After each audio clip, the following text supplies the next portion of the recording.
financeira. Agora é hora de priorizar gastos e iniciar ou aumentar essa reserva. E para isso, a poupança do Sicredi é perfeita. Ela não perde valor. A aplicação e o saque são fáceis e rápidos. E a gente não paga taxas e impostos. Então não pense duas vezes. Se você puder, separe sempre um valor para depositar na poupança do Sicredi. Você pode fazer isso pelo aplicativo ou internet banking, tá? Vai por mim. Poupe no Sicredi.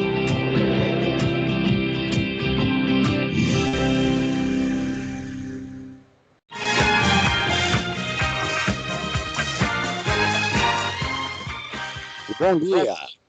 Hoje estamos recebendo aqui no Metrópole em Foco o Marcelo Castro. Marcelo Castro é formado em administração, pós-graduado em finanças pelo New York Institute, também especialista em gestão pública pela John Fitzgerald Kennedy School, né? Fundador de uma empresa de investimentos, foi chefe de gabinete parlamentar na Assembleia Legislativa do Estado de São Paulo.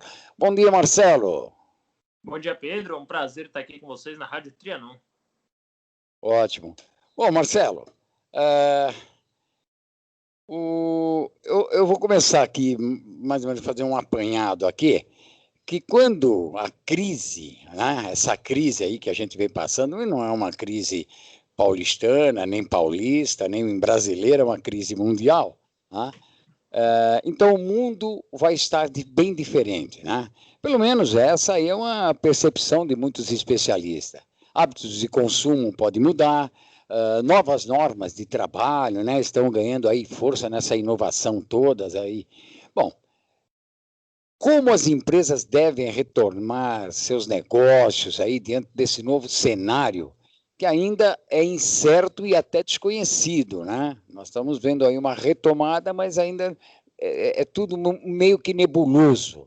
Agora, sabemos que é difícil ter todas essas respostas, isso é natural, né? Mas há situações que já podem aí estar aí meio no radar das organizações, aguardando até essa volta. Como é que você analisa isso e como é que você, aí, com o seu currículo, né, consegue ver esse cenário e de que forma isso aí pode melhorar? Pedro, obrigado pela pergunta. Realmente é um momento de muita incerteza mundial, né? Faz mais de 100 anos que a gente passou da última pandemia, gripe espanhola, no início do século XX. E a gente, eu tenho opinião bastante peculiar sobre isso. Eu acho que o mundo vai ser bastante reconhecível depois da pandemia, mas as mudanças sociais que a gente já vinha vendo antes, já vinha experimentando antes, elas vão se acelerar, né? Então, assim, as empresas elas vão ter que se adaptar muito fortemente a esse novo cenário. Acho que principalmente migrando as atividades para o digital. Então, quem conseguir fazer isso de maneira mais rápida, mais eficiente, vai certamente sobreviver. Inclusive, a gente já tem exemplos aí de balanços de empresas saindo agora, empresas de varejo, inclusive, mostrando que essa migração para o digital deu muito certo na pandemia, né? Então, são empresas que praticamente não sofreram. Agora, é claro que aquelas empresas que baseavam-se em aspectos mais tradicionais da sociedade, que a gente vem experimentando até aqui, devem sofrer mais. Então, a gente pode pensar aí, por exemplo, no setor de shopping centers, né? O setor de shopping centers, ele muito provavelmente vai ser aí, não substituído, mas vai ter uma parcela ali da sua receita canibalizada pela venda digital, né? Pela venda online, pelo varejo online. Então, assim, acho que as empresas vão ter que se adaptar, né? Algumas estão mais preparadas para enfrentar esse novo ciclo de pandemia, esse novo mundo, esse novo normal, como as pessoas agora estão batizando que vai ser esse mundo após pandemia. E, enfim, a gente vai ver uma mudança aí radicalmente diferente no ambiente de negócio aqui em São Paulo, Pedro. Então, agora nesse quesito aí, força de trabalho, né? Às vezes, nós não podemos aí deixar de citar o que o home office, né, ganhou até um destaque nesse período aí. Muitas empresas perceberam o seguinte: não preciso mais ter uma estrutura enorme, né? Eu posso enxugar a minha estrutura e ter um maior contingente, inclusive, de colaboradores dentro da minha empresa, mas trabalhando em home office. O custo vai ficar mais ou menos o mesmo, mas ele vai ter um contingente maior, inclusive investir, né? Em especialização desses próprios profissionais que vêm com ele, que vêm trabalhando. É mais ou menos esse o cenário que dá para dar uma... Porque muita gente achou que isso aqui era muito novo, né? O home office, ninguém estava assim tão preparado. pelo menos no Brasil, né? Ninguém era muito acostumado, é aquele negócio presencial, põe o dedo, marca o ponto, senta ali, meio-dia levanta, vai fazer seu almoço no restaurante ali embaixo na Paulista, dá uma voltinha naquela região para fazer a cesta, depois voltava, sentava novamente, pegava um ônibus lotado, voltava para casa. Parece que isso aqui pode melhorar, pode acabar, né? As empresas perceberam isso, além de dar uma melhor qualidade de vida para os seus colaboradores, né? Você não tem mais que tomar aquele ônibus lotado ou acordar muito cedo, você pode estar um pouco mais relaxado, mas com disciplina, né? Então, realmente essa realidade aí do home office, né, que é o nome pomposo que a gente resolveu dar para essa coisa do teletrabalho, de trabalhar em casa, é um casamento que ele ia muito contra a cultura corporativa brasileira, né? Que a cultura corporativa brasileira, ao contrário de praticamente todos os países do mundo, era muito baseada nisso que você falou, que é que a gente chama de presenteísmo, né? Então, você podia estar não fazendo nada na sua empresa, o importante é que você estivesse presente, né? Então, assim, mais grave do que você não entregar uma demanda que seu chefe pediu era você chegar às 9h05 da manhã, né? Isso sempre foi visto ali como uma falha grave, uma falta grave, porque assim, seu horário é às 9, você chegou às 9h05 da manhã, você ali está realmente não produzindo, né? E de outro modo, tinha muita gente ali que ficava nas empresas muito depois das 6 horas da tarde, 7, 8 horas da noite, fazendo o que se chama de FaceTime, né? Quer dizer, fazendo absolutamente nada, apenas para dar a impressão para o seu chefe que você está trabalhando mais. Então Ninguém que eu gosto. Hã? Ninguém que eu gosto. Exatamente. Então, assim, é uma cultura que foi muito difícil assim, de ser rompida no Brasil, né? A maioria dos países já vinha nessa prática de home office antes da pandemia, e aí a pandemia, de novo, vem aqui para acelerar uma tendência que já existia. Então, hoje, até as empresas mais tradicionalistas, né, os grandes bancos ali da Faria Lima, Itaú, BTG, não sei se pode falar marcas aqui, mas enfim, os grandes bancos. Não tenho ponto nenhum deles. Então, até assim, as empresas mais tradicionalistas, escritórios de advocacia e grandes bancos já estão adotando home office de maneira permanente, né? Porque, como você falou, você não precisa alugar mais uma laje corporativa caríssima, né? Que a gente sabe que as lajes corporativas, tanto na Avenida Paulista quanto na Avenida Faria Lima, e claro, algumas ruas adjacentes ali, tem preços exorbitantes em relação a todo o resto do Brasil e até do mundo. Então, eles perceberam, olha, eu não preciso desse metragem todo, eu posso deixar, sei lá, 2/3 dos meus funcionários em casa por dia e ficar ali fazendo um rodízio, fazendo da sede somente ponto de encontro, né? E acho que principalmente também as empresas perceberam que os funcionários eles trabalham mais dentro de casa, né? Porque você não tira mais aquele horário de almoço para você, né? O e-mail está chegando, você acaba respondendo, você já está ali, você acorda no ambiente de trabalho, dorme no ambiente de trabalho, então você acaba respondendo e-mail mais tarde, à noite. Então, assim, acho que foi vantajoso para o funcionário, que realmente ganhou essa qualidade de vida, e para a empresa que ganhou não só nessa redução de custos, né, de alugar lajes corporativas imensas, a gente já vê, inclusive, o impacto na diminuição de preço dessas lajes corporativas, como também ganhou a produtividade dos funcionários. Né? Os funcionários, aparentemente, estão produzindo mais de casa do que produziam na sua sede. Então, isso aí, com certeza, é o que vem para ficar, Pedro. Então, e você que é especialista em gestão pública, pergunta uma outra coisa. Até aí nós falamos de empresas, até aí nós falamos do setor privado. E o setor público? Como é que ele pode se adaptar? Porque o setor público sempre foi uma coisa muito engessada, burocrática, eles ainda trabalham no sistema do carimbo, você passe ali passe naquela salinha, bate o carimbo ali, você sai, o outro tem que bater o carimbo, tem que dar uma... Quer dizer, é tudo muito engessado, tudo muito demorado, mas nós temos essas ferramentas, e a gestão pública tem que perceber isso aqui nesse momento, que muita coisa pode ser feita aí online e eu não preciso ir muito longe. Hoje você tem até a carteira agora, o seu RG, ele pode ser um RG virtual, você coloca aqui, você bate lá, a próprio Secretaria de Segurança Pública já está trabalhando nesse sistema, e isso daqui você acaba não tendo mais que se dirigir a esses órgãos públicos. Mas como é que eles vão se adaptar se a maioria, e eu vou dizer aí 99% dos funcionários públicos, não tem intimidade alguma com essas novas tecnologias? Pedro, é engraçado, né? O setor público ele realmente é ineficiente para muita coisa, mas quando percebem ali uma oportunidade de trabalhar de casa, de não ir, de não precisar ir todo dia para o trabalho, eles são muito rápidos nessa adaptabilidade, né? Então a gente já vê aí, por exemplo, as casas legislativas, vamos falar aqui de São Paulo, que o programa é discutindo São Paulo, tanto a Câmara Municipal quanto a Assembleia Legislativa do Estado de São Paulo já estão em sessão virtual, assim, desde praticamente o primeiro dia da pandemia, né? Em 3 dias, eles já adaptaram todo o regimento interno, já adaptaram todas as câmaras, já adaptaram toda a tecnologia, porque os parlamentares perceberam que era um grande conforto você trabalhar de casa, né? Principalmente você imaginar aí na Câmara Municipal um funcionário que mora ali no extremo da Zona Sul, no extremo da Zona Leste, ou enfim, em algum lugar mais afastado ali do centro, Bela Vista, onde fica a Câmara Municipal, eles olharam, olha, não precisa ficar mais pagando 1h30 de trânsito, eu posso fazer aqui de casa. Então, assim, nesse sentido, eles têm um instinto de sobrevivência muito veloz, né? É até curioso. E, de mesmo modo, você pega o judiciário também, as audiências já são todas online, os julgamentos já são todos online, né? Então, eles conseguiram se adaptar à tecnologia muito rápido porque viram que era algo muito cômodo, né?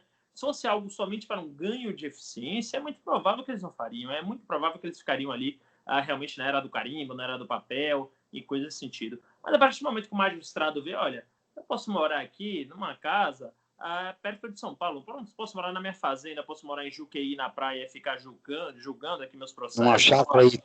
Uma chácara em Atibaia. Ou achar que é Atibaia, que agora está na moda, né, para os políticos. E eles conseguiram dar um jeito aí muito rápido, muito célere de dar solução e mandar tudo para online. É incrível isso, é incrível, é engraçado, tá? Curioso. Então, mas eu vejo que ainda existe assim até porque nós abrimos espaço aqui, da mesma forma que nós discutimos uma cidade que nós queremos, mas uma cidade que nós queremos é uma coisa que demanda um certo tempo, não é a curtíssimo prazo. Uma cidade que nós queremos vai acontecer, trabalhando hoje, pode acontecer que daqui 30 anos, uma cidade mais inclusiva, né? Mas a cidade que nós não queremos pode começar nesse momento. Tá? Uma série de coisas que você não quer e que pode ser abortada nesse momento. E nós entrevistamos aqui, nesse momento de pandemia, mais de 35 lideranças comunitárias de várias regiões da cidade, e a maioria de periferias mesmo, de comunidade. E uma coisa, né, é isso que nós estamos conversando, adaptação do setor privado, empresas, né? O setor público tentando se adaptar a isso, que ainda não conseguiu se adaptar no total, muita coisa tem que ser feita presencial, né? Ainda você não consegue, mas como adaptar agora incluir a periferia dentro desse novo normal aí que estão chamando aí desse novo normal, como trazer esse pessoal, por exemplo, escolas. Né? O setor privado ele consegue dar aulas online. O setor público não conseguiu até esse momento, não tem nada. Você vê, as crianças estão fora da escola, eles não têm acesso à internet, não têm acesso a bons equipamentos, as escolas não... Vamos deixar bem claro, o mundo todo não estava esperando uma pandemia, isso é muito natural. Mas no momento que ela chega, você tem que se adaptar em tempo rápido, real, as coisas têm que acontecer. Mas o setor público não conseguiu. As escolas municipais hoje, até hoje, não só as municipais, mas as estaduais, não conseguem incluir esse aluno dentro dessas plataformas digitais, por uma série de motivos. Os professores também não estavam preparados para isso. Para o professor, aquilo foi uma coisa nova. Estou chegando agora, estão me mandando dar aula online, como é que eu vou conseguir colocar todos esses alunos para que participe dessa aula online? Quais as formas, de que forma eu vou ter que conduzir isso? Como é que eu vou passar para esse aluno para que ele tenha interesse em ficar ali na frente da telinha, ali conversando comigo? Nós temos aí uma parcela muito grande da sociedade que está excluída desses processos digitais. Pedro, isso realmente é uma pergunta muito interessante, é um desafio muito grande para qualquer gestão pública, né? Então, isso é um problema que a gente tem aqui na cidade de São Paulo, mas a gente tem também em Leipzig, na Alemanha, a gente tem em Oxford, no Reino Unido, enfim, é um problema global isso, né? Porque se tem uma coisa que não conseguiu se adaptar tão bem à pandemia foi justamente esse ensino à distância de crianças e adolescentes, né? Porque o ensino à distância superior, o cara já tem maturidade ali para buscar o conhecimento, para sentar de frente à tela, não fica, enfim, fazendo bagunça com os pais, não vai fazer coisas nesse sentido. Mas para criança, para adolescente, realmente houve esse desafio que ainda não foi esperado. Então, assim, eu não consigo trazer todas as respostas aqui. O que é que a gente tem de fato, né? A grade curricular brasileira, principalmente, que é muito atrasada em relação aos sistemas, outros sistemas do mundo, ela não ensina muito para a criança, né? Então, a criança ela vai para a escola basicamente para cumprir ali um pré-requisito. Eventualmente, algumas crianças têm situação mais vulnerável ainda, vão só para comer, para fazer coisas nesse sentido. Mas o aprendizado, de fato, que elas aprendem, hoje não vem mais da sala de aula, né? Vem muito da informação difusa, da informação da internet, da informação dos colegas, do YouTube. Quer dizer, hoje o Brasil já tem mais smartphones do que pessoas, né? Então, às vezes a gente acha aí que as pessoas não têm acesso à internet, mas até em lugares muito longínquos elas têm. Claro, não pode não ser uma internet que vai acompanhar uma transmissão online, 4G, aí que vai dar uma travada ali, que vai prejudicar o aprendizado nesse sentido. Mas o grosso do que as crianças aprendem, que os adolescentes aprendem hoje, não estão mais na sala de aula, né? Na sala de aula a gente continua ensinando a mesma coisa que a gente ensinava no século XIX, o que é uma mitocôndria, como ela se reproduz, com a célula unicelular, pluricelular, não sei o que lá, esse tipo de coisa. Enquanto, por exemplo, no YouTube, a criançada tem um conhecimento muito mais amplo, muito mais interessante, muito mais diverso, às vezes até muito mais profundo. Claro, tem exceções, tem youtuber que só fala bobagem, mas ali também é uma fonte de conhecimento para a criançada. Então, eu não acho que elas vão ficar muito para trás nesse processo, porque a fonte de aprendizado principal delas já não era a escola, elas se embebiam já de outras fontes, mas em termos de escola, realmente é um desafio que não foi esperado. E, de novo, reitero, não é só na cidade de São Paulo, é em todas as cidades, grandes cidades do mundo, mais desenvolvidas do mundo. Isso foi algo que não funcionou com a pandemia, Pedro. E você acha que esse EAD aí, ele também veio para ficar? Mas eu digo no setor público. Porque o setor público é o setor mais vulnerável, né?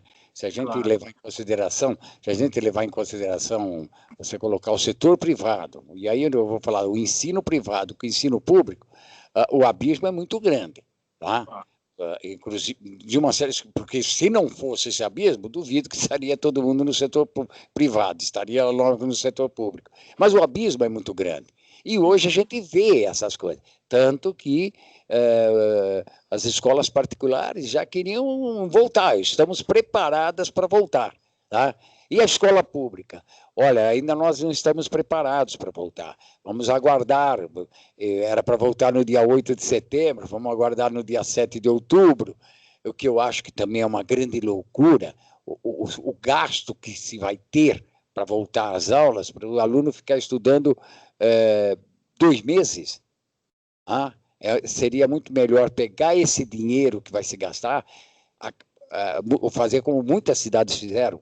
As aulas não vão voltar ano que vem, e esse dinheiro eu vou investir para adaptar essas escolas públicas para receber esses alunos ano que vem. Porque é bem claro, e eu sou bem crítico a isso.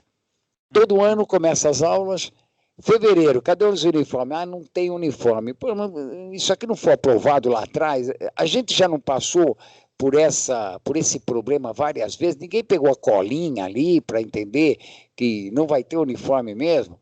E as escolas, não tem, essa escola ainda está passando por reforma, mas não teve tempo suficiente para passar. Nós ficamos quase que um ano aí sem aula.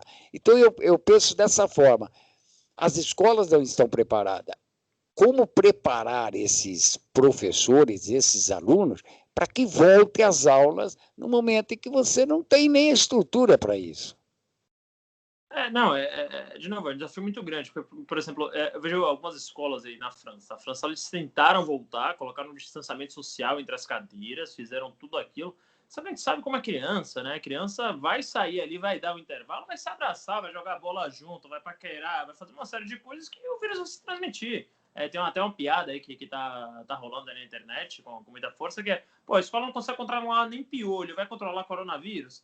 E isso é verdade, no final das contas. Quer dizer, que diferença faz você colocar uma carteira a 1 metro uma da outra, né? Porque vai bater o intervalo, as crianças vão ficar juntas, vão interagir, vão fazer todo aquele tipo de coisa, e a doença vai se espalhar de qualquer jeito, né? Então, assim, é realmente um momento muito delicado para as escolas públicas nesse sentido, porque a gente sabe, por exemplo, a estrutura de saúde que a gente tem. Então, quando você vai para uma escola particular, os pais são pouquíssimo preocupados com aquilo. Por quê? Porque o Hospital Albert Einstein está vazio, porque o Hospital Sírio-Libanês está vazio, porque o São Luís está vazio.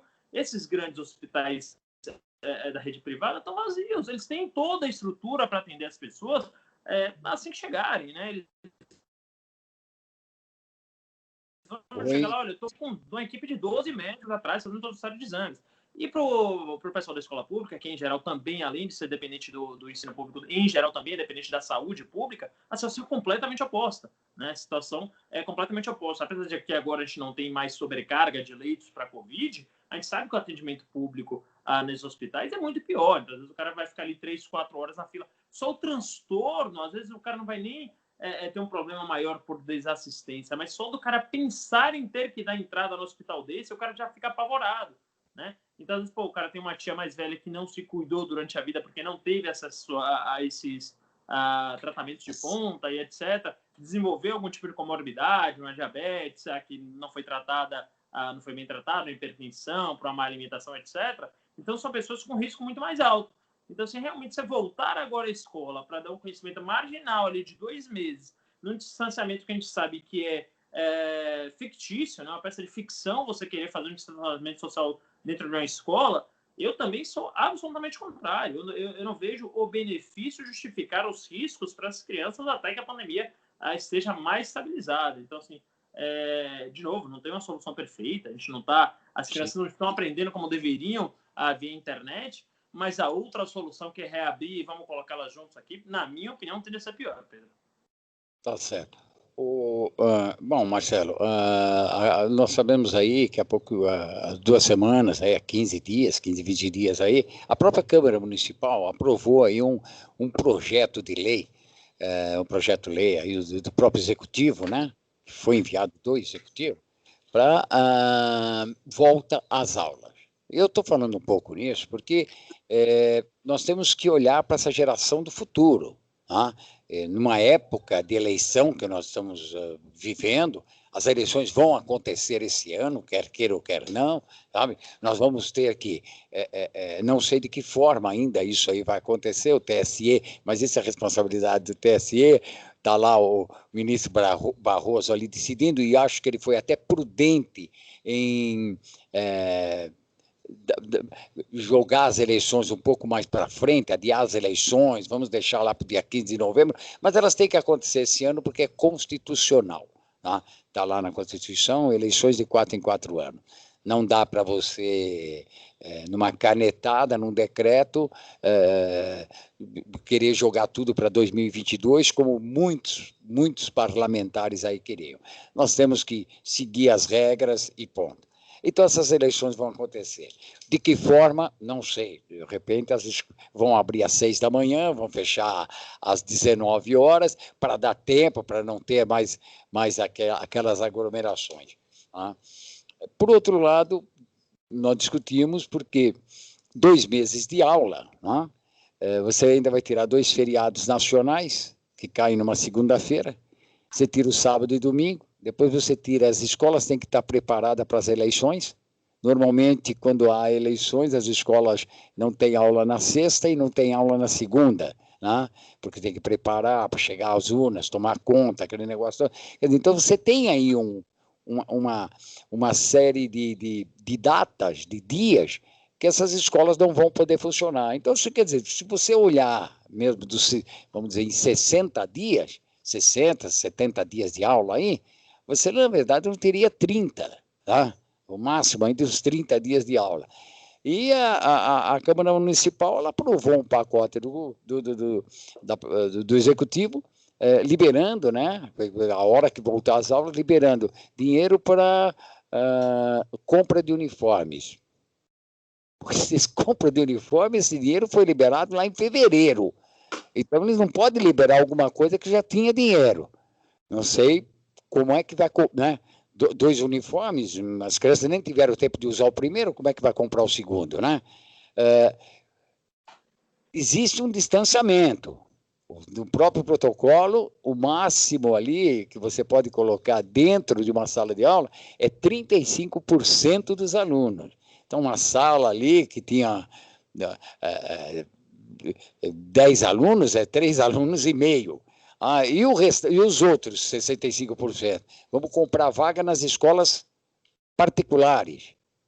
Aí você pega uma criança da favela, né?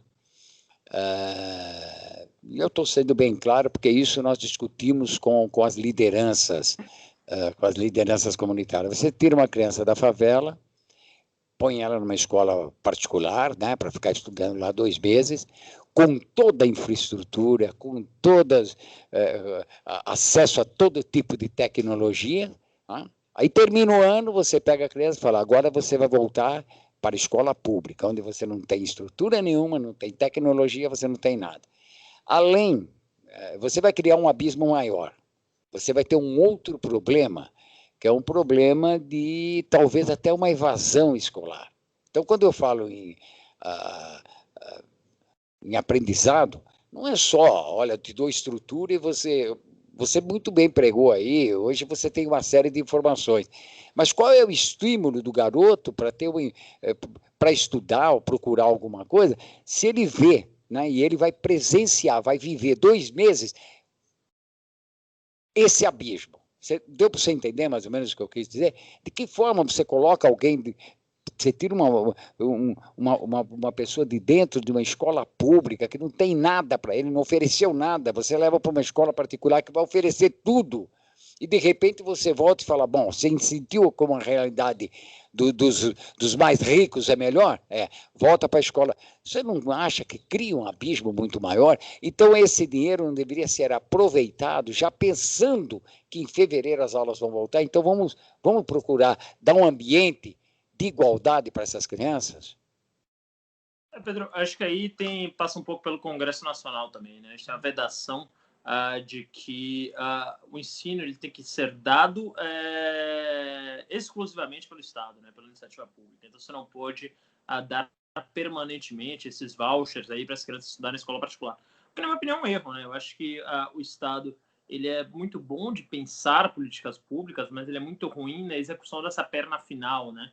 Então, seja na gestão da escola, seja na gestão do hospital. Veja bem, o que eu estou falando aqui não é para tirar a universalização do acesso das pessoas, seja a educação, seja a saúde. Mas eu acho que esse sistema de voucher, de você colocar crianças nas escolas particulares, deveria ser uma política permanente do Estado, porque a iniciativa privada sabe gerir muito melhor qualquer tipo de instituição de empresa em geral do que a iniciativa pública, né?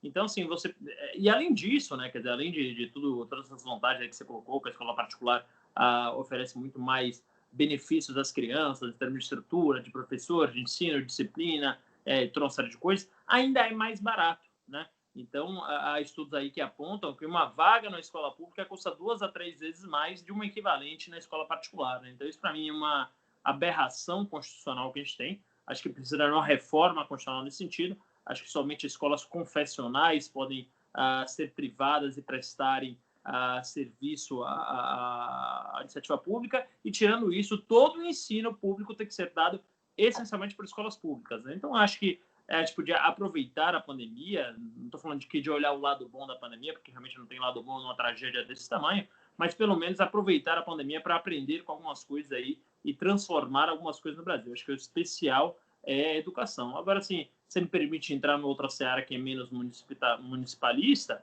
a gente já está no terceiro ministro da Educação que não sabe falar português, né?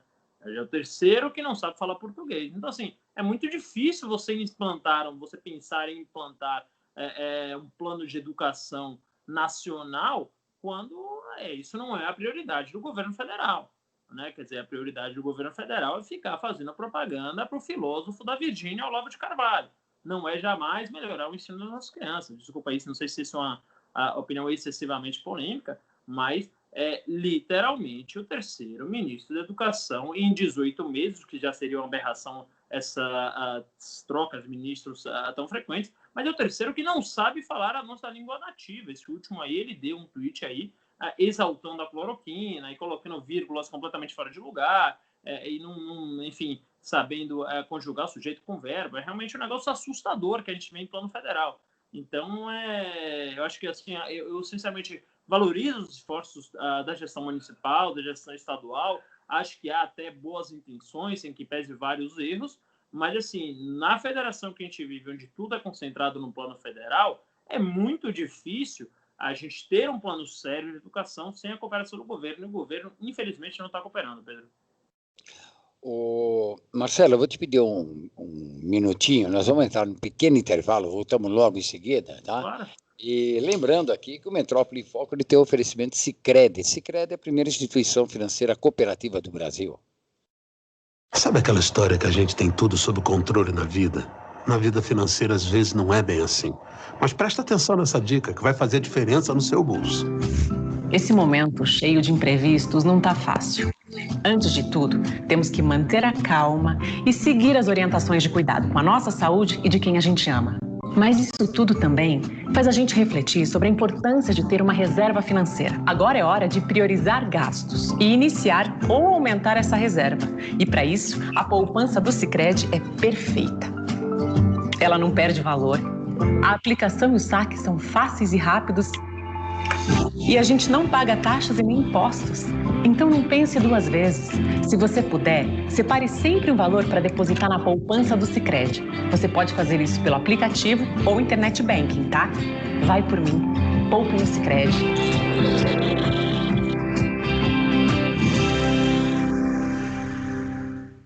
O Sistema de Ensino Objetivo tem mais de 50 anos presente no ensino dos seus filhos, na educação infantil, nos ensinos fundamental e médio e também no pré-vestibular. E foi eleito o melhor colégio e o melhor curso de São Paulo, segundo o Datafolha. Matricule seu filho em uma das unidades do Colégio Objetivo. Acesse objetivopertodevocê.com.br. Colégio Objetivo, educação de qualidade. Em toda a caminhada, há sempre um objetivo.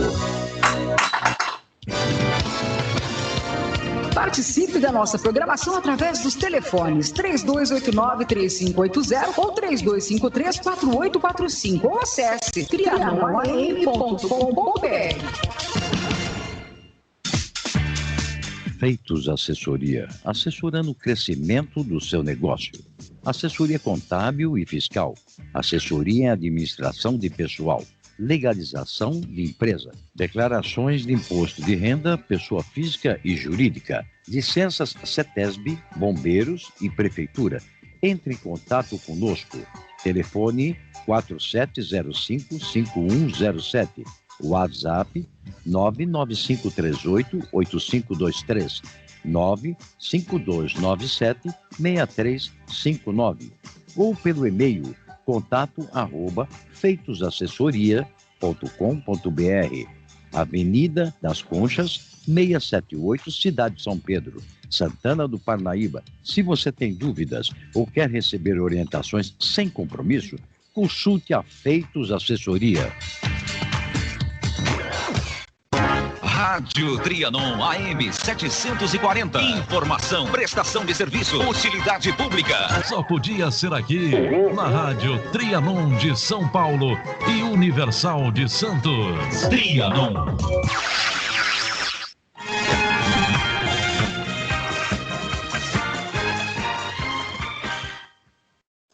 Bom, retornando aqui no Metrópole em Foco, hoje nós estamos recebendo aqui Marcelo Castro, né? Marcelo Castro é do Partido Novo, né, Marcelo? Sou do Partido Novo, Pedro. Sim. Partido Novo. É tudo novo lá? É tudo novo, é tudo novo. Então tá bom. Eu recebi aqui na sexta-feira a vereadora do Partido Novo, a Janaína Lima. Sim, grande Janaína, grande amiga, faz um trabalho super sério lá na Câmara, uma pessoa que eu gosto bastante.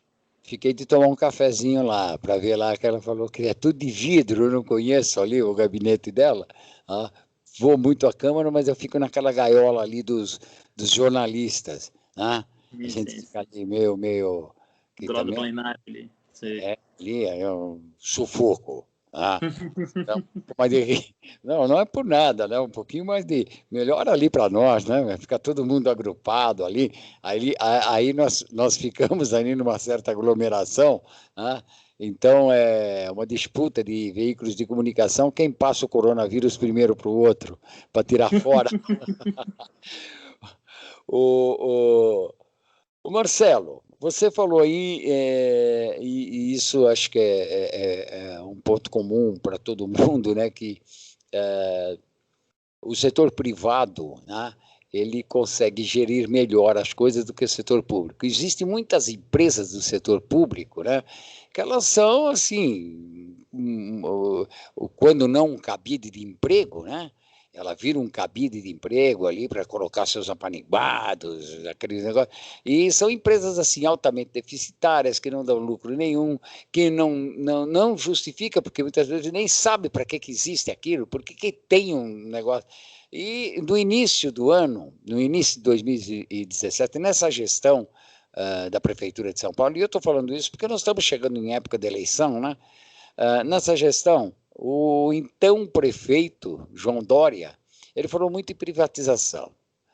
Autódromo de Interlagos, Anhembi, Sambódromo, uma série de coisas que também não justifica ter toda essa estrutura enorme, né? Mantendo uma estrutura dessa daqui para nada. Isso,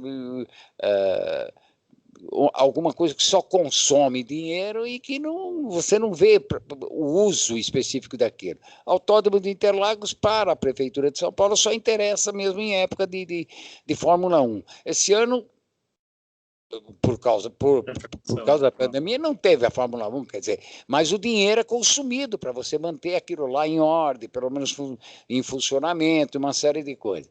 Você também vê dessa forma. Existem coisas aqui, e aí eu vou falar em termos de cidade de São Paulo, que nós temos mais de 12 milhões de habitantes, isso aqui é um país, né? E temos os problemas de um país, temos a PIB de um país aqui dentro, né? Muita coisa tem que ser privatizada. Você que tem, já que nós tocamos nesse assunto. Pedro, primeiro, obrigado pela pergunta. Eu acho que sim, tá? Eu acho que, por exemplo, a gente tem dois casos aí que são muito emblemáticos, né? Que são as empresas de processamento de dados. A gente tem a empresa de processamento de dados na capital, que é a Prodan, e uma no estado de São Paulo, que é a Prodesp. São empresas que elas querem concorrer simplesmente com as maiores empresas de tecnologia do mundo, né? E aí Microsoft, a própria Google tem esse tipo de sistema, Oracle, etc. Então, assim, é óbvio que não faz sentido, é óbvio que são empresas extremamente defasadas em termos de tecnologia, e óbvio também que são empresas que servem aí, e aí, claro, vai ter uma exceção ou outra, mas essencialmente de cabide de emprego, né? São empresas que não têm mais a sua função original, empresas criadas ali na década de 80, que, enfim, estava nascendo entre essa coisa de internet, e que hoje não servem para absolutamente nada, né? É uma gestão muito defasada. Então, assim, você pode começar com essas duas, né? Podem não ser privatizadas, mas pelo menos extintas.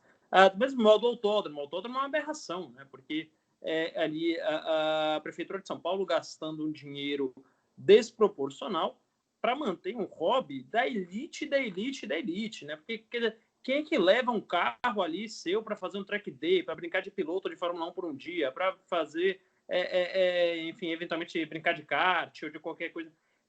Isso com o imposto de toda a população, né? Então, assim, realmente mais uma estrutura que não faz sentido, né? Não fosse já a aberração que é uma cidade, um estado, enfim, o poder público manter um autódromo, manter equipamento desse tipo, é um equipamento extremamente voltado para a elite da elite, tipo, topo da pirâmide, pago com o imposto de todos, né? Claro, você tem um retorno ali em turismo uma vez por ano na Fórmula 1, mas certamente, se você cedesse isso para a iniciativa privada, você também teria, né? Então, ali, você tem uma série de privatizações, né? O AMB também, se não me engano, também estava para ser privatizado ali no plano do Dória. Agora, de outro lado, eu acho que você tem coisas, e aí você talvez vai estranhar isso, mas que eu discordo do Dória e acho que não deveriam ir para as mãos da iniciativa privada, tá? Do Dória e do Covas. Então, por exemplo, quando você coloca a Zona Azul na mão da iniciativa privada, quando você concede isso por 20 anos, você está matando a parte mais valiosa da cidade, né? Que é o meio-fio. né? Então, meio-fio que poderia dar vida à cidade, poderia ter ali quiosques, parklets de empresas, de restaurantes, e dar mais vida, lojas e coisas nesse sentido, você vai deixar caixas de metal de 2 toneladas paradas, né? Que são os carros aí pagando isso, né? Você poderia ter ciclofaixas, poderia aumentar a micromobilidade, poderia fazer uma série de coisas, e aí você cede por 30 anos para a iniciativa privada e deixa a cidade engessada. Então, a cidade hoje não vai poder mais, por exemplo, agora você tem uma pandemia, um evento como esse, onde os restaurantes vão necessitar de áreas externas para sobreviver, e não pode, porque esse meio-fio foi cedido à iniciativa privada, né? Foi cedido à iniciativa privada simplesmente para usar a parte mais valiosa da cidade para deixar essas caixas de metal aí de toneladas estacionadas, né? Quer dizer, será que não tinha realmente um uso melhor para a cidade do que fazer estacionamentos na calçada, na parte mais valiosa da calçada? Eu acredito que tinha. Então, é uma privatização na qual eu discordo. Da mesma forma, parques, né?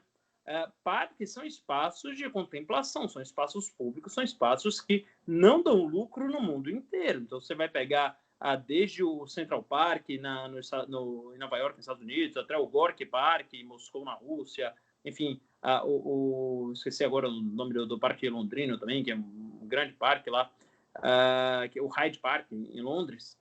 Todos eles são geridos pelo setor público, né? Por quê? Porque se você vai para a iniciativa privada, você vai entregar parques para a iniciativa privada, eles vão querer lucrar de formas que desviam o objetivo original do parque, né? Então, aqui em São Paulo, por exemplo, quando se cedeu Ibirapuera, o principal ponto de monetização das empresas era aumentar o estacionamento.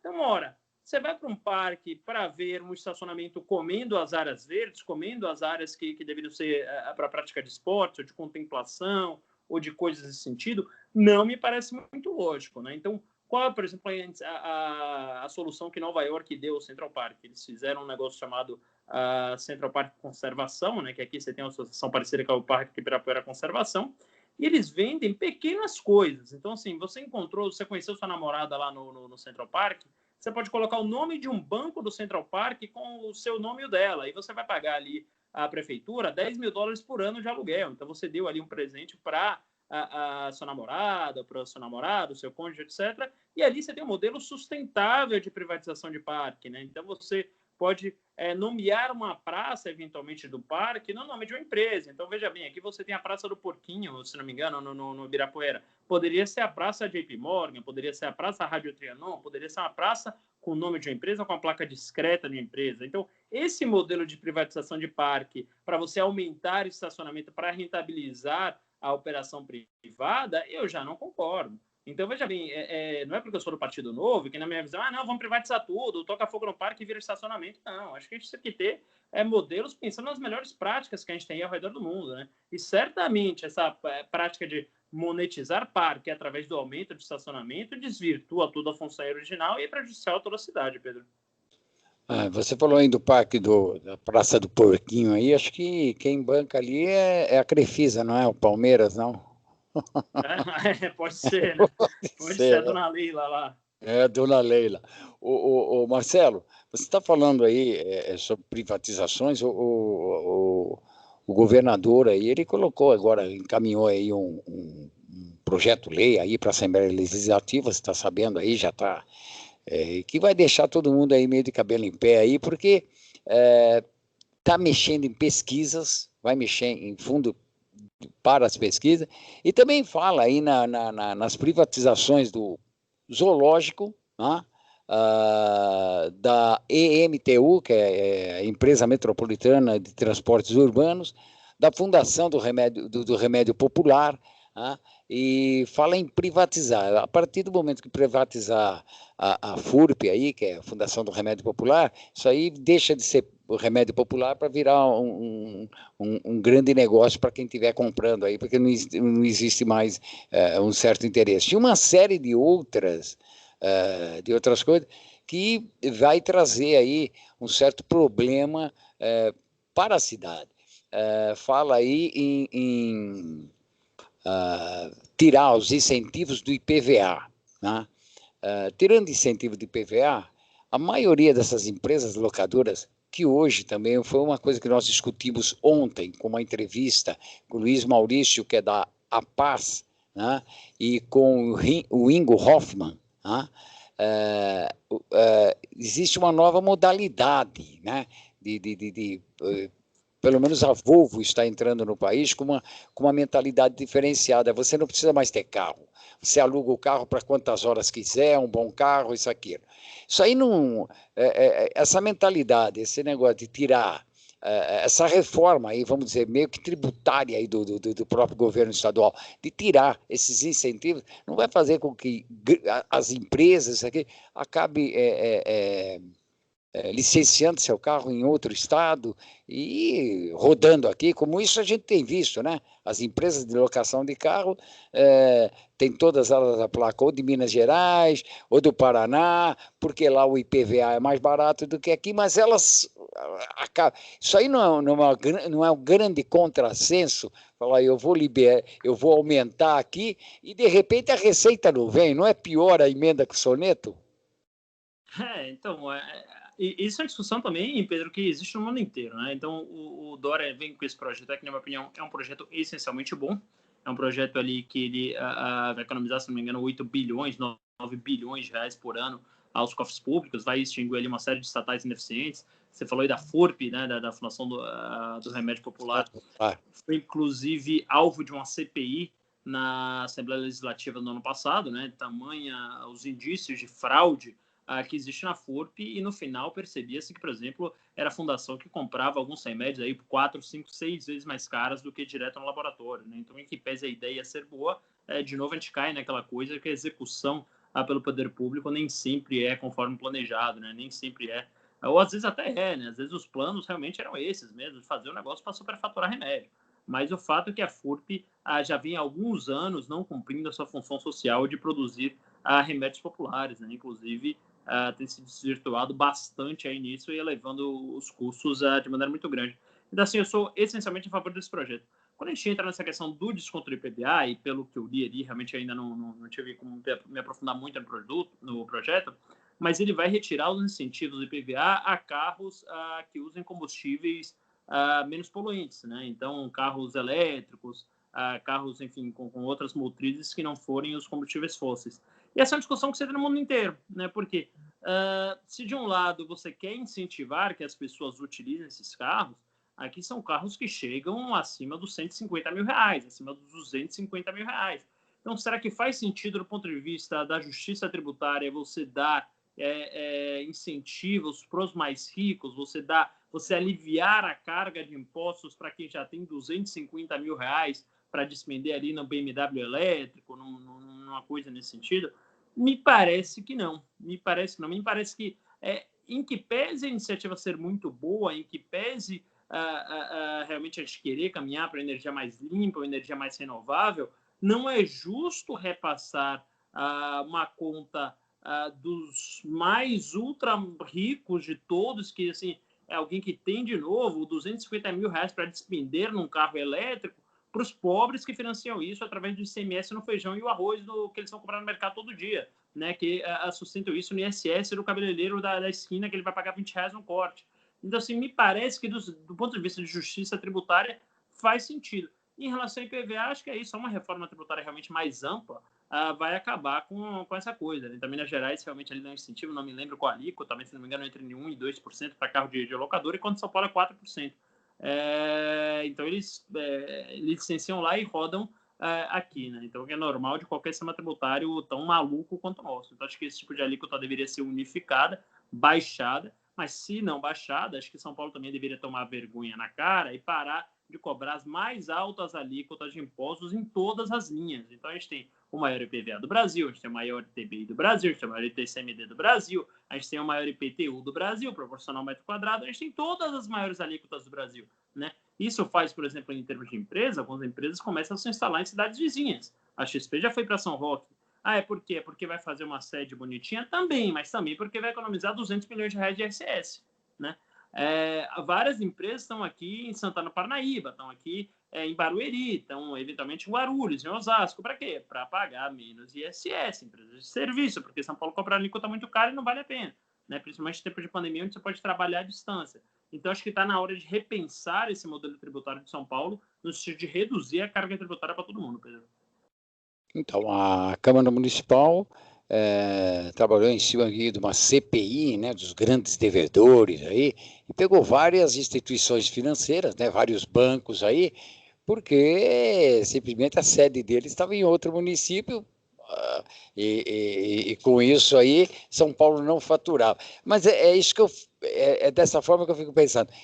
Você corre atrás do bandido, mas você não vê de que forma eu vou dar segurança, né, para que não tenha o bandido aqui. De que forma eu posso fazer para eliminar, né, essa coisa. E a Câmara ainda não olhou isso. Não, nós vamos atrás, vamos abrir uma ação, nós queremos receber.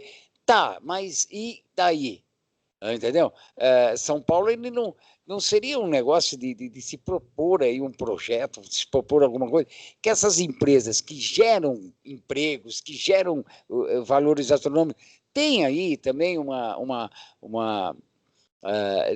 alíquota menor, desde que ela seja implantada, que não fiquem aí, por exemplo, na Faria Lima, como você falou, na Paulista, na Berrini, mas que também possa levar emprego para a periferia, e era uma forma de você gerar emprego, gerar renda, qualidade de vida, fazer crescer a periferia da cidade, ao mesmo tempo que esse pessoal que mora na periferia é aquele que tem que se deslocar até a Paulista, até a Faria Lima, para trabalhar. Então, na verdade, você estaria com isso. Não é um contrassenso falar, olha, a gente vai tirar aí o incentivo, e é um direito que a empresa tem de escolher onde ela quer ter a sua matriz,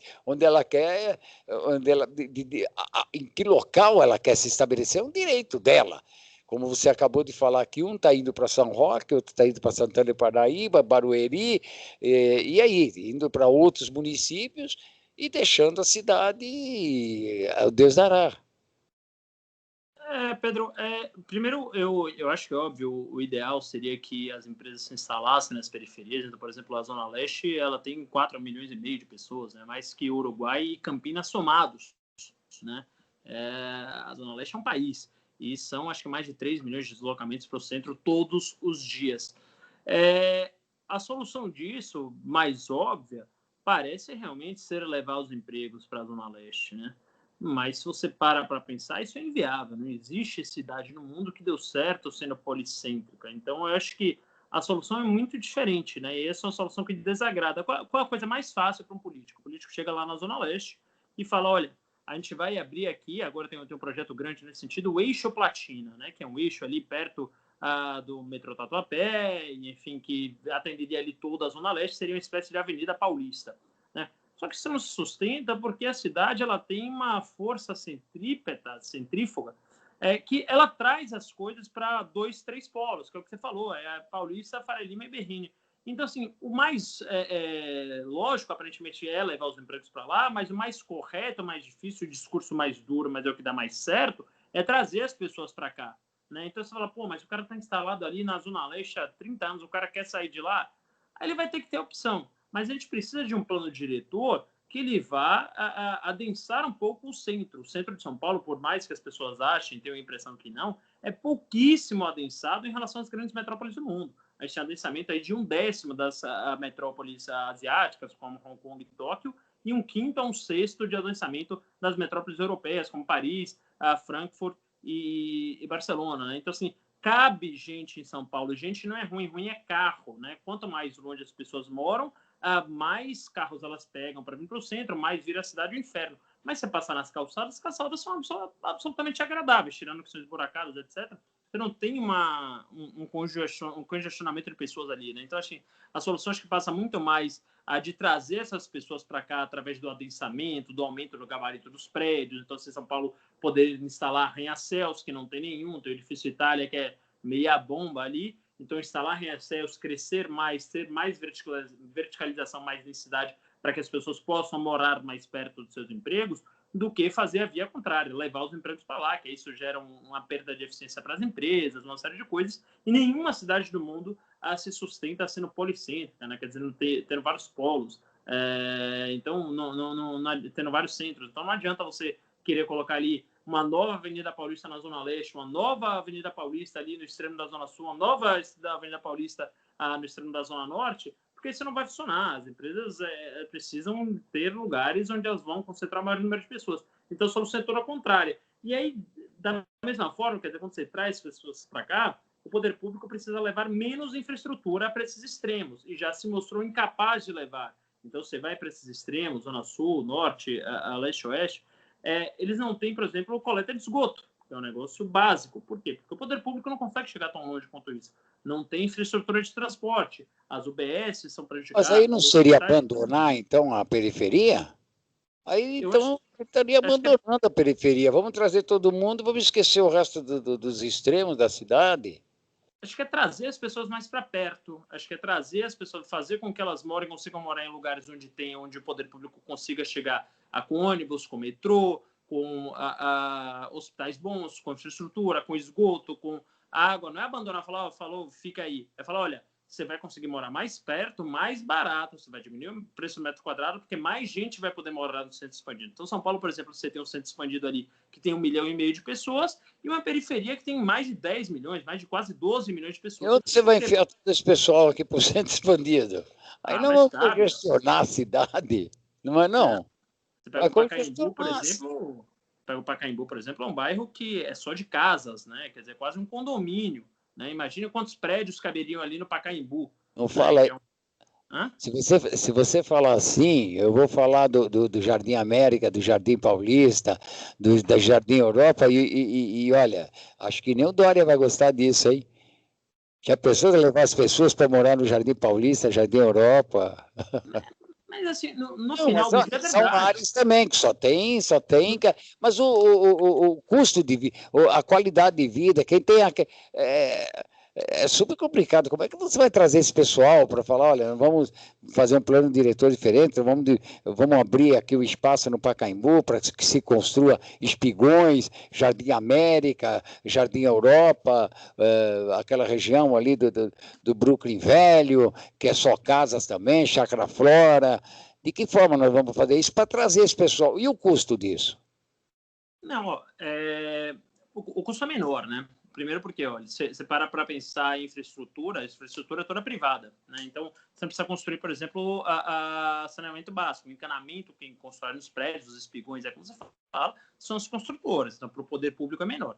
Então, se você constrói, você pega ali, por exemplo, aí até os exemplos que você citou, Jardim América, Jardim Europa, constrói um prédio ali de 40, 50, 60 andares, óbvio, o metro quadrado ali vai ser caro, mas aí o cara, não estou falando que o cara vai sair de Parelheiros ou de Itaquera para morar no Jardim América, é claro que não. Mas o cara que às vezes estava ali em Pinheiros, quase na Lapa, ele pode vir ali para o Jardim América. E aí esse cara que estava mais ali na Zona Oeste, quase em Osasco, ele pode ir lá para o final da Lapa.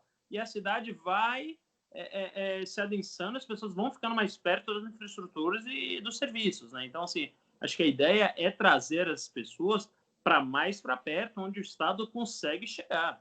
São Paulo é a cidade mais espraiada do mundo. Você vê esse mapa aí que está atrás de você. Se for ali, sei lá, de Perus a Parelheiros, você demora 3 horas e meia. Né? Agora, eu estou aqui em Ribeirão Preto, foi mais ou menos o tempo que eu demorei para chegar.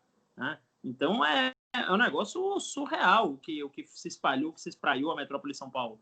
Então, acho que está na hora de a gente repensar esse modelo e trazer as pessoas mais para perto.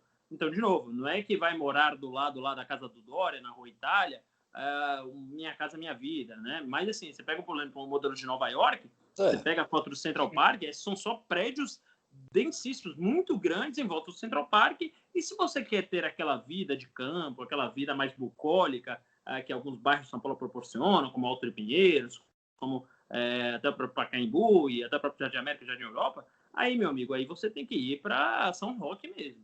Porque aí não dá para você excluir uma parcela tão grande da sociedade do convívio, porque você quer manter ali uma mansão de 3 mil metros quadrados para morar você e sua esposa. Seus 2 filhos já saíram de casa e estão morando em Nova York. Então, assim, isso é um crime para a cidade. Se você quiser, ok, tudo bem, está no seu direito. Mas se o vizinho quiser vender o seu terreno para uma construtora, eu acho que também deveria poder. Bom, eu ainda tenho dúvidas sobre isso aí, porque nós temos aí, São Paulo tem um déficit muito grande de habitação, Tá? Então, antes de se falar em trazer as pessoas para o centro, nós temos que resolver esse déficit de habitação que é muito grande, as pessoas extremamente pobres, vulneráveis, e não tem espaço. Você pega aí aquela região da Cracolândia, tá? Que o governo fez as PPPs, tá? As parcerias público-privada, construíram ali vários prédios ali onde era a antiga rodoviária. Tá? Estação da Luz, sim. E tá ali, então, a maioria deles está parado. Quer dizer, infraestrutura, vamos falar em infraestrutura? Lógico que tem. Aquela região tem infraestrutura, aquela região tem ônibus para tudo quanto é lado, tem metrô, saneamento básico, está tudo ali. Mas as pessoas não têm dinheiro para pagar aqui, o custo do apartamento das PPPs, porque eles não têm como fazer, não é para uma pessoa pobre, ali é para uma pessoa que tem ali uma renda, mais ou menos, não seja nem uma classe média, mas que ele esteja ali, naquela intermediária, da classe C para D, entendeu? Mas não é para a classe D ali, não teria condições de pagar. E o tamanho desses imóveis não permite que as pessoas consigam levar uma família ali de 10 pessoas para morar lá dentro, que é inclusive para poder compor renda e ajudar a pagar ali. Né? Eu acho que a cidade ela tem que começar a pensar um pouco mais nesse déficit habitacional aí, de que forma? Né? Aí vai falar o quê? Bom, nós vamos construir lá no, não sei se você conhece, Cidade Ademar, ali no Jardim Apurá, nós vamos construir ali no Parque dos Búfalos, que nem fizeram lá o Condomínio Espanha. Mas aí é bem retirado, é longe, o custo da construção é mais baixo, o custo do terreno é mais baixo, e você pode dar condições para quem não tem financeiramente, poder pagar alguma coisa. Hoje, aonde você for em São Paulo, que tiver estrutura, o preço do metro quadrado é altíssimo. E, além disso daí, você tem um custo muito alto de uma coisa chamada IPTU. Sim. Que isso atrapalha a vida das pessoas. Acho que a gente tem que parar de procurar, Pedro, soluções artificiais. Então, por exemplo, subi outro dia na Avenida Santo Amaro, na altura da Vila Nova Conceição, um prédio de habitação de interesse social. O que é muito nobre, né? Quer dizer, você querer... o objetivo é muito nobre, você querer aproximar, você querer colocar uma população de mais baixa renda convivendo com a população de mais alta renda da cidade de São Paulo. Vila Nova Conceição tem um PIB per capita ali, um IDH parecido com o da Suíça, né? Então, essa intenção é muito nobre. Só que é um negócio inviável por esse motivo. Você colocou e também porque, você vai trazer um cara que está de habitação de interesse social, então que tem uma renda muito baixa aí, ou muito mais baixa, para morar no meio da Vila Nova Conceição. Não, ele não vai sobreviver lá, porque ele vai pagar o custo do serviço lá é alto. O cara não consegue tomar um café, o cara não consegue tomar um café pingado. Não, eu até concordo com você. Nesse ponto de vista, eu concordo com você.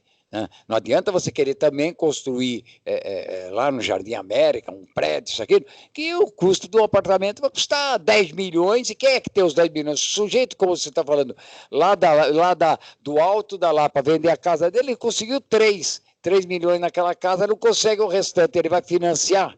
Não vai. E sabe o que ele vai fazer? Vamos continuar aqui na Lapa, no alto da Lapa, que é um lugar aprazível, gostoso, né? Então isso não dá. O que tem que ser feito, e eu sou contra isso. Não só eu, como aqui vários entrevistados, são contra esse tipo vamos fazer moradia de interesse social em bairros nobres, porque não é o problema, não é vamos misturar a classe A com a classe C, não é isso. É que você não vai dar condição daquele camarada que mora nessas moradias sociais aí, conviver naquela região. Ele vai numa feira, mas lá na periferia, a laranja eu compro por dúzia, aqui eu compro por quilo, uma dúzia de laranja me sai R$10, o quilo de laranja me sai 100. Mas o bairro é isso. Então você vai a um supermercado, o custo é mais alto, você vai a uma padaria, o custo é mais alto, você vai numa cafeteria, o custo é mais alto, qualquer outro tipo de serviço... Não tem uma opção de entretenimento, no bairro. Exato. Você vai num barzinho lá, você paga R$15 uma cerveja? Não dá para o cara que tem aí... habitação de interesse social. E o que acontece, que é pior ainda? A fraude, né? Então, o que eu vejo? Você tem um prédio ali na Santo Amaro, exatamente ali no cruzamento da São Gabriel, que é um dos lugares mais nobres assim, de São Paulo, que é uma habitação de interesse social, que é um prédio, se não me engano, de 20 metros quadrados, que custa 300 mil reais, alguma coisa nesse sentido. O que as pessoas têm feito, né? O jeitinho brasileiro. Você tem dinheiro, você é um empresário bem-sucedido, você é uma pessoa de classe alta, você coloca o seu filho que não tem renda para aplicar ali na habitação de interesse social. Então, ele consegue o benefício de financiar aquilo ali na Caixa sem juros por 35 anos, e aí você fica com um belíssimo apartamento na região nobre de São Paulo. Porque ele não tem renda, em teoria, porque ele é um estudante. Então, assim, esse é o jeitinho brasileiro, não dá certo. Isso aconteceu muito também na região de Pinheiros, na Vila Madalena. Você tem ali uns apartamentos que eram do CDHU, que hoje um apartamento daquele lá, o camarada não troca por uma casa, não troca por um apartamento no Itaim Bibi, lá naquela região. Mas era CDHU. E quem mora lá? É quem comprou os apartamentos? Não.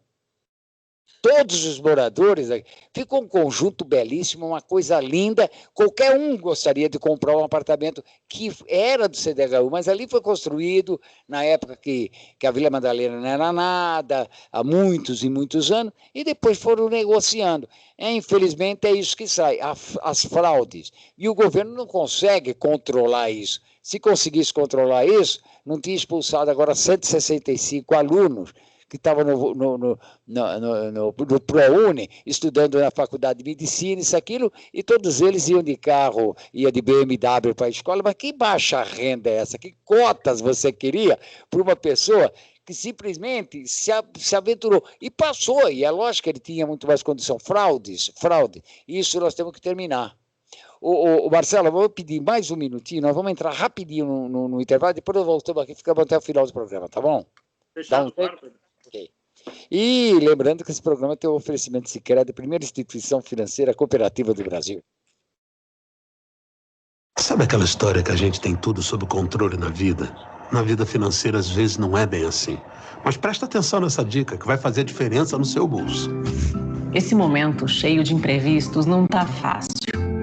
Antes de tudo, temos que manter a calma e seguir as orientações de cuidado com a nossa saúde e de quem a gente ama. Mas isso tudo também faz a gente refletir sobre a importância de ter uma reserva financeira. Agora é hora de priorizar gastos e iniciar ou aumentar essa reserva. E para isso, a poupança do Sicredi é perfeita.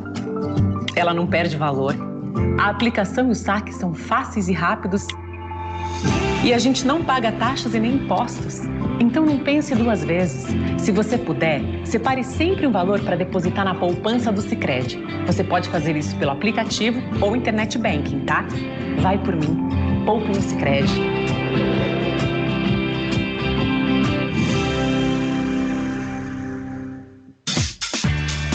Feitos Assessoria, assessorando o crescimento do seu negócio.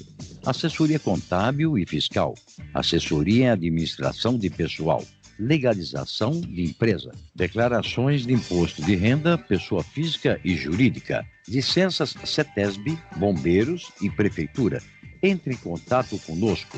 Telefone 4705-5107.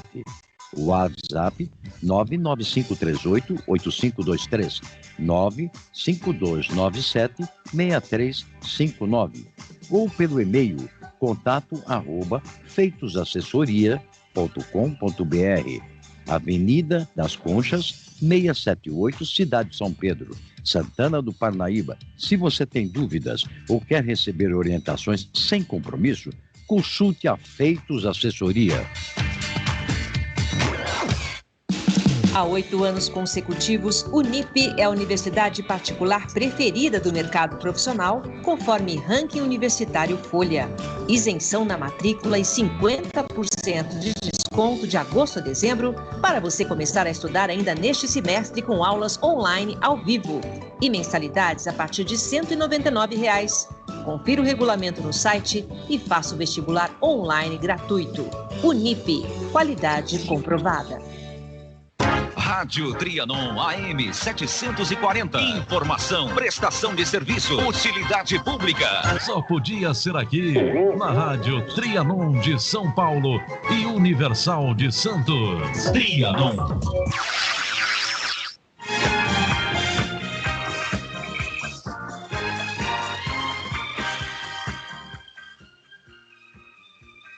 nós estamos retornando aqui no Metrópole em Foco. Marcelo caiu. Tá aqui conosco, tá aí, Marcelo. Marcelo, eu tenho uma pergunta aqui de uma ouvinte, que é a Shirley Basso. Até xará aqui de um colega nosso aqui. Shirley Basso, tá? E ela mora na Vila Olímpia. Ela falou, é quase próximo aí da onde você falou aí, da Vila Nova Conceição. Ela pergunta o seguinte, né, baseada aí no seu currículo, que, na sua opinião, o que precisaria ser feito para que haja um aumento de arrecadação significativo para a manutenção de toda a estrutura municipal sem penalizar os mais pobres? Teria mais ou menos? Qual o nome dela? Qual o nome dela mesmo? Shirley Basso. Shirley. Então, Shirley, obrigado pela pergunta. Sinceramente, eu acho que não é essa a pergunta que deve ser feita, né? Sendo bem sincero, eu acho que a gente deveria buscar um caminho oposto, né? Então, por exemplo, São Paulo gasta mais em cultura, que, claro, é importantíssimo, uma cultura valorizo, mas gasta mais em cultura do que em segurança pública, né? Então, eu acho que há aí uma inversão de prioridades. São Paulo, por exemplo, gasta mais em cultura do que metrópoles que tem uma cena cultural muito mais pujante que a nossa, como, por exemplo, Viena e Berlim, né? Então, existem ali gastos em São Paulo que podem ser reduzidos drasticamente de forma a não haver essa necessidade aí de aumento de arrecadação, né? Então, da mesma forma, aí o Pedro colocou aí no começo do programa, a gente estava discutindo isso, privatizações também são essenciais para que se reduza aí o gasto da máquina pública, que a gente possa, na verdade, diminuir aí os impostos. Agora, existe, claro, também medidas que têm que ser tomadas pela Secretaria da Fazenda.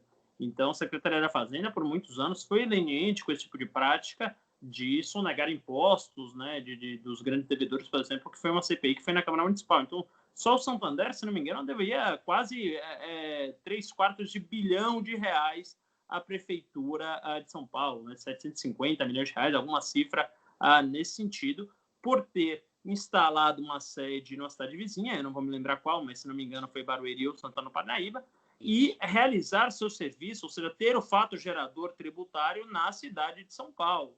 Então, é óbvio, a gente tem que também ficar em cima desses tubarões que têm capacidade de pagar impostos, que têm sua renda feita e construída na cidade de São Paulo, mas querem evadir os impostos para outros municípios, né? Então, acho que a cidade de São Paulo tem que ficar também em cima desses grandes devedores, das grandes pessoas que são... E veja bem, a gente tem que separar muito bem o que é o cara que é inadimplente com os impostos, porque às vezes o cara se enrolou, porque às vezes o cara não conseguiu pagar em dia, do cara que é um evasor, um sonegador, como parece aí ser o caso desses grandes bancos aí que tinham suas financeiras em sedes fictícias em cidades vizinhas e prestavam todos os seus serviços na capital. Então, acho que isso é um dos caminhos para aumentar a arrecadação. Mas, de novo, não acho que aumentar a arrecadação deveria ser o foco, e sim a redução de gastos.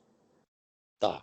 O Tércio Melino, ele fala o seguinte: hoje existem muitas críticas, tá, sobre a prefeitura, referente a contratos com empresas terceirizadas para prestação de serviços públicos, como a coleta do lixo, merenda, frota de veículos, limpeza.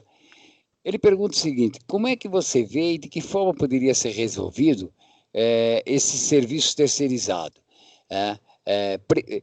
A ideia, dá para manter esses serviços com essas queixas todas, ou teria que ser feito, existe uma outra forma de fazer? Outra coisa, ele falou, e quanto ao subsídio ao transporte público, como é que você vê essa... Pedro, a gente tem algumas searas aí bastante complicadas, acho que talvez as mais complicadas você me coloca aqui desde o início do programa, mas eu não vou fugir, não, vou tentar responder. Eu não diria que é sabido, mas é notório de que grande parte das empresas das grandes estações de São Paulo, né, que em geral são as mesmas empresas há décadas, são empresas que são utilizadas para desviar recursos para campanhas municipais. Então, existe essa suspeita aí há muitos anos. Existe uma suspeita ainda maior, que são empresas ligadas diretamente ao crime organizado, né? Enfim, organizações que vocês sabem quais são, e que há também suspeitas de que essas organizações têm, inclusive, representação na Câmara Municipal de Vereadores, né? Então, assim, é realmente uma seara um vespeiro ali muito complicado de mexer, mas eu acho que a partir da via institucional há coisas que dá para fazer sim. Então, por exemplo, a questão dos ônibus, né, que é mais polêmica. São Paulo é uma das únicas metrópoles do mundo que eu tenho conhecimento, pelo menos, que a empresa de ônibus ela faz tanto o operacional quanto o risco de capital. Então, assim, quantas empresas estão dispostas a correr esses dois riscos diferentes, né? O primeiro de operar uma frota, o segundo de manter garagens com ônibus, com equipamentos, etc. Pouquíssimas do mundo, e é por isso que nenhuma empresa se arrisca a entrar na licitação de São Paulo.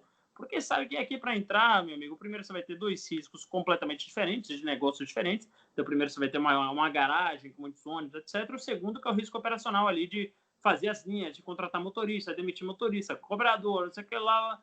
Mas, assim, são atividades distintas no mundo inteiro, né? Então, em geral, essa parte de infraestrutura mais pesada, ela vai para fundos de investimento, e essa parte de operacionalização que sim vem para empresas de transporte. Então, se a gente separa essas duas coisas na licitação, você já pode abrir um caminho para mais empresas se interessarem por participar desse processo licitatório, né? Então, por que ninguém nunca participa? Eu acho que esse é um dos motivos, né? Parece que tem uma empresa no Ceará que é muito boa de gestão, as empresas de Madrid sempre buscam aí entrar em países emergentes, tal, e aqui em São Paulo isso não acontece.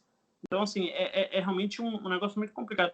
Em relação ao subsídio do ônibus, a gente tem que parar e pensar um pouco, tá? E aí não dá para ser demagogo nisso, que as pessoas pararam de usar ônibus. E por que pararam de usar ônibus? Porque ela simplesmente existe uma coisa que os economistas aí, enfim, os articulistas chamam muito de uberização da economia. Isso quer dizer o quê? Que as pessoas estão trabalhando cada vez mais em empregos que, na minha opinião, não são considerados informais, mas são empregos que não têm os benefícios formais dos outros empregos, né? Então, não tem, por exemplo, o vale transporte, né? Então, a partir do momento que o cara não tem o vale transporte, o cara tem sua moto para entregar um iFood, para entregar um Rappi, para fazer um serviço de Uber, de outros aplicativos aí de transporte, ele não tem incentivo para pegar um ônibus a R$ 4,20, né?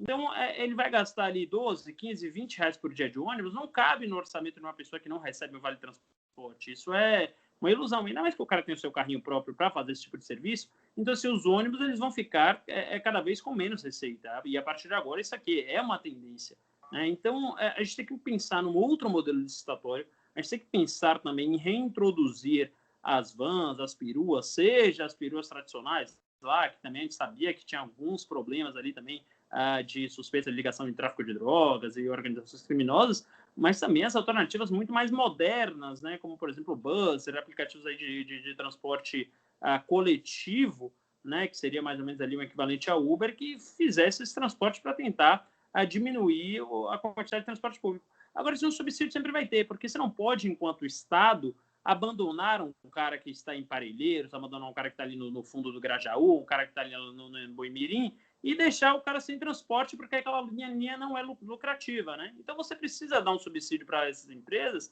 para que ela vá buscar esse cara lá, porque esse cara também precisa trabalhar. Aliás, esse é o cara que mais precisa trabalhar, ele que mais precisa vir para o centro para tentar se desenvolver, porque senão o cara fica lá abandonado naquele negócio, ele só vai ter uma alternativa que é para o crime, ou então para sobreviver, ou para, enfim, algumas atividades ilícitas, ou coisas nesse sentido. Então, acho que tem que ter um subsídio, sim. Acho que o subsídio ele virou uma farra no governo Haddad, né? Que aí estudante podia pegar 8 passagens por dia. Então, pô, o cara dividia aquele passe com 10 amigos e todo mundo pegava, era uma farra danada.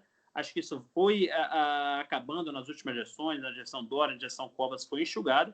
Acho que dá para enxugar muito mais com a introdução de aplicativos, mas também não dá para ser demagogo aqui e falar, olha, vamos acabar com incentivos aos transportes, porque há linhas que simplesmente não são lucrativas. Eu acho que é papel do Estado a buscar as pessoas aí nos fundões.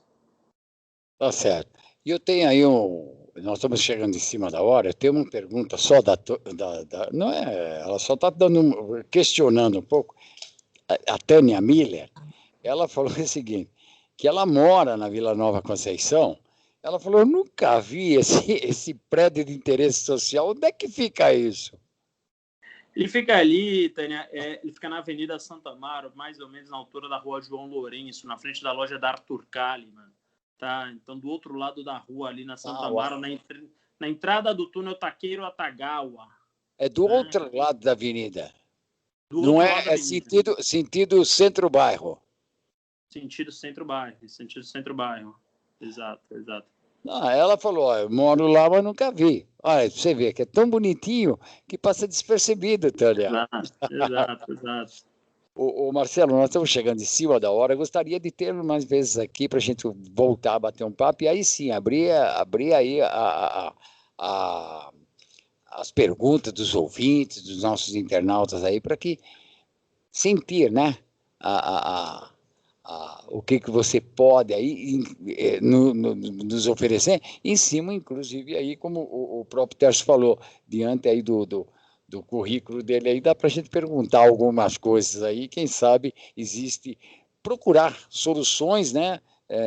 A gente sabe que os problemas são muitos, os problemas de uma cidade como São Paulo são enormes, isso não se resolve da noite para o dia, mas muita coisa tem que ser debatido, tem que ouvir a opinião pública, tem que ouvir a população, e quem sabe, muitas vezes, tudo aquilo que passa desapercebido pelo poder público, a solução está aqui, com o morador que sofre isso 24 horas, que ele pode falar, muitas vezes, dá uma opinião, que essa opinião vire uma solução. Não sei. Eu vou lhe dar aí um minutinho aí para fazer as suas considerações finais, depois nós encerramos o programa. Marcelo, fique à vontade. Pedro, eu queria agradecer imensamente pelo convite, foi uma honra para mim, grande experiência aqui, estou mais que à disposição para debater. Obrigado a todos os ouvintes aí, queria pedir aos ouvintes que se usam as mídias sociais que me sigam aí no Instagram, @MarceloCastroMC, Marcelo Castro MC no Instagram, lá a gente conversa um pouco mais sobre política. E MC. muito obrigado novamente pela oportunidade. MC de Marcelo Castro. Ah, tá. Marcelo Castro MC, tudo junto. Isso está no Instagram? No Instagram. Tá bom. Que é a mídia que mais usa. Ótimo. Tem outras redes sociais? Por enquanto só. Que mais se usa, né? Agora, né? O resto caiu em desuso. Orkut não tem. Não, Orkut já era. Orkut acabou.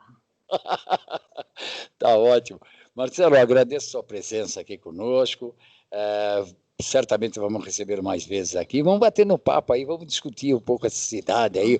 É uma cidade que nós queremos, que você quer também. Você é bem mais novo aí, tem que começar a discutir isso realmente, a exaustão. Tá?